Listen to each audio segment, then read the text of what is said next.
जो विपक्षी नेता राहुल गांधी कई मीटिंगों में यहाँ पर एक शब्द का इस्तेमाल कर रहे हैं, बीजेपी पे हमला करने के लिए कर रहा है, क्योंकि आपको सारा आदिवासी समाज पे ही वो खास बात कही गई और आपको बहुत ज्यादा पसंद करते हैं, पॉपुलर भी हैं आपके बारे में, आपकी बात को वो सही से समझेंगे, तो इसलिए आपसे सवाल कर रहा हूँ।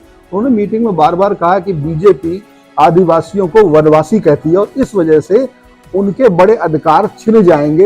ये कितना बड़ा चुनावी शगुफा है, इसकी क्या सच्चाई है? मैं कह रहा हूँ कि आदिवासियों को आदिवासी ने किसने बनाया कि बीजेपी। वो तो वनों में यूं ही छोड़ दिए थे जी। अब कांग्रेस ने 55-60 वर्षों तक देश में एक छात्र काटे, लेकिन जो गांव में जंगल में जो रहने वाले आदिवासी भाई बहन, तो वहाँ तक ना सड़कें थी, ना नदी नाला में पुल था, ना कोई उनके घरों में बिजली थी, तो उसको तो वन जीव की तरह है उसको छोड़ रखे।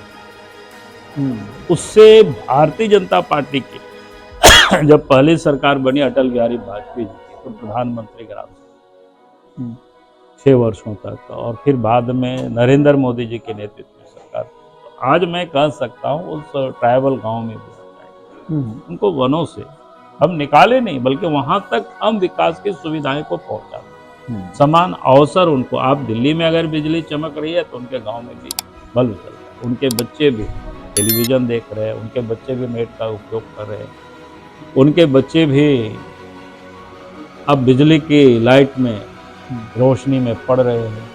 पहले क्या था, मिट्टी तेल, करासन तेल, उसके लिए बेचारा यहाँ वहाँ दौड़ लगाते।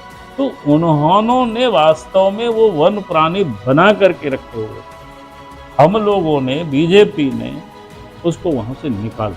ये जो वनवासी शब्द का क्या माना जाए फिर? ये नहीं, वनवासी सब हम करेंगे जब कोई वन में जो रहते थे उस समय, जब एकदम कह रहे नहीं कि वहाँ कुछ सुविधाएं, आपने सुविधा पहुंचा दी, मतलब वो कोई उनका चुनावी शगुफा है माना जाए। आदिवासी जिसको मैंने कह रहा हूँ कि आज उनको हमने सुविधा वहां तक पहुंचाया, आज तो उसको वन आप नहीं कर सकते, वही सुविधा है, वो वहीं रह रहे हैं। से कहते हैं कि जब हम 1998 में अटल जी के मुख्यमंत्री, काफी के जैसे मित्र लोगों ने दिल्ली में, प्रेस वालों ने पूछा कहाँ से आते हैं, तो मैंने कहा था कि तीसरी दुनिया से।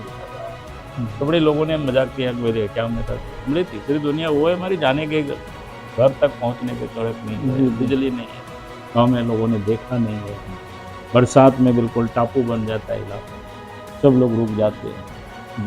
लेकिन आज अगर वो सब क्षेत्र आप जाएंगे तो आपको पता नहीं चलेगा कि भाई कभी ऐसा भी रहा होगा, अब तो उतना नहीं कर सकते। तो आज बीजेपी की अगर सरकार नहीं बनी होती तो वास्तव में वो तो वनवासी ही रह जाते, आदिवासी बन ही नहीं पाते। उठो साथियों, उठो भाइयों, परिवर्तन करना होगा, बेटी माटी खातिर अब हमको लड़ना होगा, बेटी माटी खातिर अब हमको लड़ना